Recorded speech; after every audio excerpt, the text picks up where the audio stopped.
we'll continue to look at going ahead. Thank you. I'm a member of the Indigenous Committee as well, and I also live right next door to the Mohawks of the Bay of Quinte, and I've been very fortunate. You know, the Chief Donald Maracle and Dr. Marlene Brant Castellano have become good friends, close friends, and have educated me a lot on the traditional management of the environment, the cultural nature of that management, and the importance of it within their culture, and to their people. Can you tell me how our government will integrate Indigenous knowledge to better understand things like climate change, or how to better protect our environment?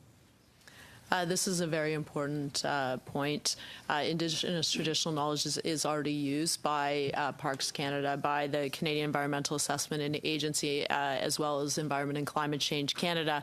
However, I do believe we can do better. In fact, when I was speaking with the ACE committee, the AFN's committee, one of the elders there invited me to work with the elders to develop better guidelines when it comes to Indigenous traditional knowledge. This was a commitment, for example, that when we released our interim principles and environmental assessments, we said we need to be incorporating Indigenous traditional knowledge. It's not just a nice to have. We need to be using it. We need to be understanding this knowledge, and we need to be working with Indigenous peoples. It is a challenging area in some ways, in that different communities have different approaches to Indigenous traditional knowledge, and I think you need to be respectful of that. There are other issues in relation to intellectual property. So I think that having a comprehensive approach, not just for my ministry, but for all ministries when it comes to how we work with Indigenous traditional knowledge, incorporate it in a respectful way,